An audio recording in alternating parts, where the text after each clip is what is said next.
આકાશવાણી અમદાવાદ વડોદરા પ્રાદેશિક સમાચાર નિકિતા શાહ વાંચે છે. સૌપ્રથમ મુખ્ય સમાચાર. પ્રધાનમંત્રી નરેન્દ્ર મોદીએ કહ્યું કે વિકસિત ભારતના સંકલ્પને સાકાર કરવામાં ગુજરાત મોટી ભૂમિકા ભજવશે. શ્રી મોદીએ કહ્યું કે આગામી સમયમાં દેશના અન્ય શહેરોને પણ નમો ભારત રેપીડ રેલથી જોડવામાં આવશે. રાજ્યભરમાં આજથી સ્વચ્છતા હી સેવા પખવાડિયા અને સેવા સેતુ કાર્યક્રમનો પ્રારંભ થશે. સરકારની તમામ યોજનાઓની માહિતી એક જ જગ્યાએ મળી રહે તે માટે અંબાજી મેળામાં મલ્ટીમીડિયા પ્રદર્શનનો પ્રારંભ. અને રાજ્યભરમાં આજે અનંત ચતુર્દશી નિમિત્તે ગણપતિ બાપ્પાને ઉત્સાહભેર વિદાય અપાશે. સમાચાર વિગતવાર. પ્રધાનમંત્રી નરેન્દ્ર મોદીએ ગઈકાલે રાજ્યમાં 8,000 કરોડથી વધુના વિકાસ કાર્યોનું લોકાર્પણ અને ખાતમુહૂર્ત કર્યું હતું. દરમિયાન શ્રી મોદીએ પોતાની સરકારના 100 દિવસમાં થયેલી કામગીરી સહિત અનેક મુદ્દાઓ પર વાત કરી હતી. અમદાવાદના જીએમડીસી મેદાનમાં યોજાયેલા વિકસિત ભારત વિકસિત ગુજરાત સમારંભમાં પ્રધાનમંત્રીએ કહ્યું કે આજે રાજ્યના હજારો પરિવારોને પોતાનું ઘરનું ઘર મળ્યું છે. આ પરિવારો નવરાત્રી, દશેરા, ધનતેરસ, દિવાળી સહિતના બધા તહેવાર ઉમંગ અને ઉલ્લાસથી પોતાના નવા ઘરમાં ઉજવશે એનો આનંદ છે. રાજ્યમાં આવેલી અતિવૃષ્ટિની વાત કરતા તેમણે કહ્યું કે આ વરસાદના કારણે સ્વજનો ગુમાવનાર પરિવારોને કેન્દ્ર અને રાજ્ય સરકાર તમામ પ્રકારની મદદ આપી રહી છે. પ્રધાનમંત્રીએ પોતાની સરકારના ત્રીજા કાર્યકાળ અંગે કહ્યું કે ગત છેલ્લા 100 દિવસમાં યુવાનો માટે નોકરી, સ્વરોજગાર, કૌશલ્ય વિકાસ જેવા ક્ષેત્રોમાં મહત્વપૂર્ણ નિર્ણયો લેવાયા છે.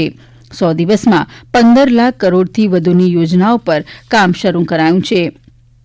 શ્રી મોદીએ ઉમેર્યું કે દેશમાં 3 કરોડ લખપતિ દીદી બનાવવામાં આવશે, જેમાં છેલ્લા એક વર્ષમાં 1 કરોડ લખપતિ દીદી બની ગઈ છે. તેમજ આ ત્રીજા કાર્યકાળમાં માત્ર 100 દિવસમાં જ 11 લાખ નવા લખપતિ દીદી બનાવવામાં આવ્યા છે. વધુમાં શ્રી મોદીએ કહ્યું કે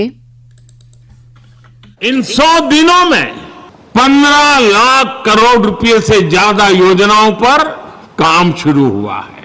चुनाव के दौरान मैंने 3 करोड़ नए घर बनाने की गारंटी देश को दी थी. इस गारंटी पर तेजी से काम हो रहा है.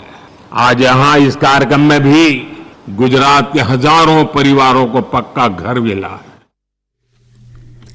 પ્રધાનમંત્રીના હસ્તે ગઈકાલે યોજાયેલા વિવિધ પ્રકલ્પોના લોકાર્પણ ખાતમુહૂર્તમાં સુરત મહાનગરપાલિકાના 112 કરોડના ખર્ચે નવનિર્મિત 1,284 પીએમ આવાસોનું લોકાર્પણ કરાયું હતું. આ સાથે વડોદરા મહાનગરપાલિકા દ્વારા 24.41 કરોડના ખર્ચે નિર્માણ થયેલા 335 આવાસો અને 12 દુકાનોનું પણ ઈ લોકાર્પણ પ્રધાનમંત્રીએ કર્યું હતું. પ્રધાનમંત્રીએ કહ્યું કે અમદાવાદ અને ભુજ વચ્ચે નમો ભારત રેપીડ રેલની શરૂઆત થતાં આ દિવસ રાજ્ય માટે વિશેષ છે. આગામી સમયમાં પણ દેશના અન્ય શહેરોને નમો ભારત રેપીડ રેલથી જોડવામાં આવશે. પ્રધાનમંત્રીએ ઉમેર્યું કે છેલ્લા 100 દિવસમાં વંદે ભારત ટ્રેનના નેટવર્કને ઝડપથી વિકસાવવા વિશેષ ધ્યાન અપાયું છે. દેશમાં 15થી વધુ રૂટ ઉપર નવી વંદે ભારત ટ્રેનો શરૂ થઈ છે. ગત 15 સપ્તાહમાં દરેક સપ્તાહમાં એક વંદે ભારત ટ્રેન દેશમાં શરૂ કરવામાં આવી છે. 125થી વધુ વંદે ભારત ટ્રેન દેશમાં હજારો લોકોને સારો અનુભવ કરાવશે. શ્રી મોદીએ કહ્યું કે આગામી 25 વર્ષમાં દેશને વિકસિત ભારત બનાવવાનો સંકલ્પ સાકાર કરવામાં રાજ્યની મોટી ભૂમિકા રહેશે. ઉત્તમ ગુણવત્તા ઉત્પાદક માટે ગુજરાત ભારત અને વિશ્વમાં પોતાની આગવી ઓળખ ઉભી કરશે. વધુમાં શ્રી મોદીએ કહ્યું કે ગુજરાત દેશને પહેલું મેડ ઇન ઇન્ડિયા એરક્રાફ્ટ આપશે.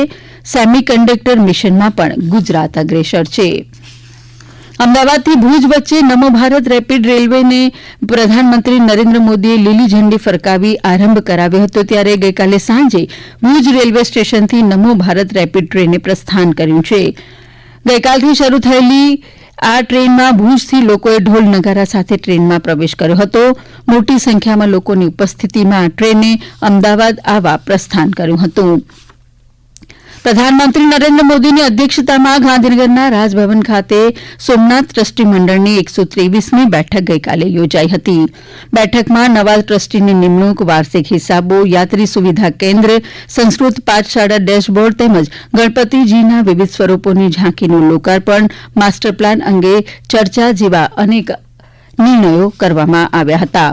સ્થાનિક ફેરિયાઓને રોજગારી અને સારી સુવિધા સાથેની દુકાન મળે તે માટે હાટ બનાવવા સ્થાનિક વેરાવળ પાટણ નગરપાલિકાને જમીન ફાળવવાનો પણ નિર્ણય કરાયો હતો. આ સમાચાર આપ આકાશવાણીના અમદાવાદ વડોદરા કેન્દ્ર પરથી સાંભળી રહ્યા છો. આ સમાચાર આપ અમારી YouTube channel AIR news Gujarat પર પણ સાંભળી શકશો. વધુ સમાચાર માટે આપ અમારા ટ્વિટર હેન્ડલ AIR_news_ABAD ને ફોલો કરી શકો છો. રાજ્ય સહિત દેશભરમાં આજથી સ્વચ્છતા હી સેવા પખવાડિયાનો પ્રારંભ થશે. સ્વચ્છતા સ્વભાવ સ્વચ્છતા સંસ્કાર સ્વચ્છતાની વિષયવસ્તુ સાથે આ અભિયાન 31 ઓક્ટોબર સુધી ચાલશે. રાજ્ય સરકાર દ્વારા પણ વિવિધ પ્રવૃત્તિઓ હાથ ધરવામાં આવી છે, જેમાં તમામ મહાનગરપાલિકાઓ અને નગરપાલિકાઓ ઉપરાંત રાજ્યના તમામ વિભાગોમાં સ્વચ્છતા હી સેવાનું અમલીકરણ કરાશે. લોકભાગીદારી સાથે સ્વચ્છતા અભિયાન સફાઈ મિત્ર સુરક્ષા શિબિર અંતર્ગત સફાઈ કામદારો સાથે પ્રવૃત્તિઓ કરાશે. રોજરોજની નગરની સફાઈ, શહેરના તમામ ગાર્બેજ પોઈન્ટ, તમામ વાણિજ્ય વિસ્તારો, રહેણાંક વિસ્તારો અને સ્લમ વિસ્તારોની સફાઈ તેમજ શહેરના તમામ બાગ બગીચા, ફૂટપાથ, ધોરીમાર્ગોની સફાઈની સાથે અન્ય રોજિંદી સફાઈ હાથ ધરાશે. સાથોસાથ મહાનગરપાલિકાઓ અને નગરપાલિકાઓ દ્વારા વિવિધ વિષયવસ્તુ આધારિત સફાઈની કામગીરી પણ કરાશે. આજથી શરૂ થઈ રહેલા સ્વચ્છતા હી સેવા અભિયાન અંતર્ગત જિલ્લા, તાલુકા અને ગ્રામ્ય કક્ષાએ સફાઈ સ્વચ્છતાની શ્રેષ્ઠતા માટે 34 કરોડ 80 લાખના 222 પુરસ્કારો અપાશે. સુરત શહેરમાં આજે સવારે ઓલપાડ ગ્રામ પંચાયત ખાતેથી સ્વચ્છતા હી સેવા અભિયાનનો શુભારંભ થશે. આ અભિયાન અંતર્ગત જિલ્લાની સ્વૈચ્છિક સંસ્થાઓ ઔદ્યોગિક સફાઈ મિત્રો સાથે જોડાઈને વધુમાં વધુ સ્થળોને સ્વચ્છ બનાવશે. આ અભિયાનમાં વધુને વધુ લોકો જોડાય તે માટે સરકાર દ્વારા પ્રયત્ન કરવામાં આવી રહ્યા છે. તો બનાસકાંઠામાં પણ આજથી આ અભિયાનને વેગવંતુ બનાવવાના પ્રયાસ હાથ ધરવામાં આવશે, જેમાં શહેર અને ગ્રામીણ તમામ વિસ્તારને આવરી લેવાશે. અંબાજી ગબ્બર તળેટી ખાતે જિલ્લા કક્ષાનો સ્વચ્છતા અભિયાન કાર્યક્રમ યોજવામાં આવશે. રાજ્ય સરકાર દ્વારા વહીવટમાં પારદર્શિતા વધે તેમજ પ્રજાના પ્રશ્નોનો ઝડપી ઉકેલ લાવી શકાય તે માટે સમગ્ર રાજ્યમાં આજથી 31 ઓક્ટોબર સુધી સેવા સેતુ, સ્વચ્છતા હી સેવા અને એક પેડ માં કે નામ કાર્યક્રમના 10મા તબક્કાનો પ્રારંભ થશે, જેમાં વિવિધ વિભાગોની 55 જેટલી સુવિધા નાગરિકોને પૂરી પાડવામાં આવશે. દેવભૂમિ દ્વારકા જિલ્લાના કલેક્ટર GT પંડ્યાએ જણાવ્યું કે 10મા તબક્કાના સેવા સેતુ કાર્યક્રમ શહેરી અને ગ્રામ વિસ્તારોમાં યોજાશે.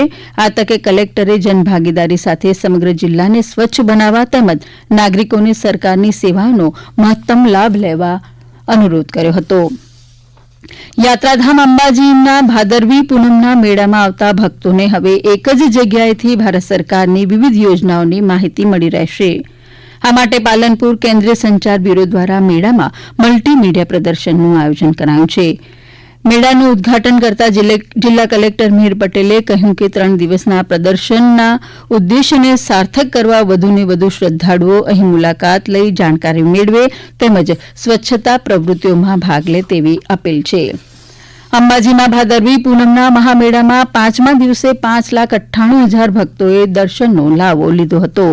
બનાસકાંઠાના અમારા પ્રતિનિધિ સૌજી ચૌધરી જણાવે છે કે છેલ્લા 5 દિવસમાં અહીં 22,35,000 ભક્તોએ માતાજીના દર્શન કર્યા છે. રાજ્યભરમાં આજે અનંત ચતુર્દશી નિમિત્તે ગણપતિ બાપ્પાને ઉત્સાહભેર વિદાય અપાશે. રાજ્યભરમાં સાર્વજનિક સ્થળોએ અને ઘરોમાં સ્થાપિત દુંદાળા દેવનું આજે ભક્તો દ્વારા વિસર્જન કરાશે. અબીલ ગુલાલ, ઢોલ નગારા અને ડીજેના તાલે ભવ્ય સરઘસ યોજી ગણપતિ બાપ્પાનું નદી, કુંડ કે ઘરોમાં વિસર્જન કરાશે. વહીવટી તંત્ર દ્વારા ગણેશ વિસર્જન માટે અનેક સ્થળોએ કૃત્રિમ કુંડો બનાવાયા છે. આ ઉપરાંત ચુસ્ત પોલીસ બંદોબસ્ત પણ ગોઠવાયો છે. સુરત ખાતે 15,000 જવાનો ઉપરાંત 3,000 CCTV દ્વારા વિસર્જન પ્રક્રિયા પર નજર રખાશે. આ ઉપરાંત વિસર્જન દરમિયાન સંભવિત અકસ્માતોને ધ્યાનમાં રાખી વિશેષ તબીબી ટીમો તૈયાર રખાશે. અંતમાં મુખ્ય સમાચાર ફરી એકવાર. પ્રધાનમંત્રી નરેન્દ્ર મોદીએ કહ્યું કે વિકસિત ભારતના સંકલ્પને સાકાર કરવામાં ગુજરાત મોટી ભૂમિકા ભજવશે. રાજ્યભરમાં આજથી સ્વચ્છતા હી સેવા પખવાડિયા અને સેવા સેતુ કાર્યક્રમનો પ્રારંભ થશે. અને રાજ્યભરમાં આજે અનંત ચતુર્દશી નિમિત્તે ગણપતિ બાપ્પાને ઉત્સાહભેર વિદાય અપાશે. આ સાથે આકાશવાણીના અમદાવાદ વડોદરા કેન્દ્ર પરથી પ્રાદેશિક સમાચાર પૂરા થયા.